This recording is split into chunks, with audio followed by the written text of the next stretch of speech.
Good morning বন্ধুরা, আজ আমি তোমাদের দেখাবো আমি সকাল 6টা থেকে রাত অবধি কি কাজ করি। এখন বাজে 6টা আর আমি ঘর ঝাড় দিতে শুরু করেছি। আর ঘর ঝাড় দেওয়া হয়ে গেছে, এখন আমি দেবো উঠোন ঝাড়। কথাই বলে না, খুচরো কাজের কোনো মজুরি হয় না, ঠিক তেমনই আমি এত কাজ করি সারাদিনে, তাও মনে হয় কোনো কাজই করিনি। উঠোন ঝাড় দিতে গিয়ে পুরো ঘেমে গেছি। আর মা বাড়ি নেই বলে আজকেই আমাকে সব কাজ করতে হচ্ছে। এখন আমি গরুকে খেতে দেবো।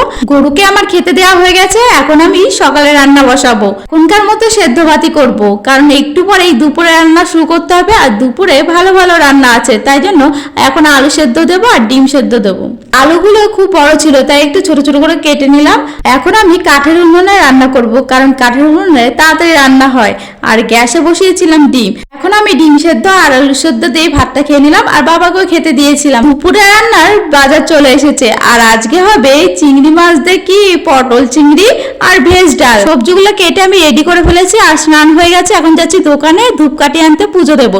পুজো দেওয়া হয়ে গেছে, এখন আমি রান্নাটা বসিয়ে ফেলেছি, আর রান্নাটাও হয়ে গেছে। এখন হয়েছে ভেজ ডাল আর পটল চিংড়ি। আর দুপুরের খাবারটা তো ভালোই হলো, আর তাড়াতাড়ি খাচ্ছি কারণ আমার এখন পড়ানো আছে। 3টে বেজে গেছে, এখন আমি যাচ্ছি পড়াতে। আর পড়ানো হয়ে গেছে, এখন বাজে 5টা। এখন দেবো ঘর ঝাড়।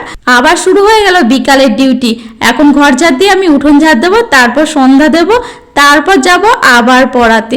সারাটা দিন আমার এটা ওটা করতে করতে এই দিনটা কেটে যায়, কখন বুঝতেও পারি না। আর এখন আমি যে পড়াতে যাচ্ছি, রাত হয়ে গেছে দেখেছো। আমি এই চিকুকেই পড়াতে এসেছিলাম, আর এখন 7:30 বাজে, বাড়ি চলে এসেছি। এখনকার মতো এইটুকুই, দেখা হচ্ছে পরের ভিডিওতে। টাটা।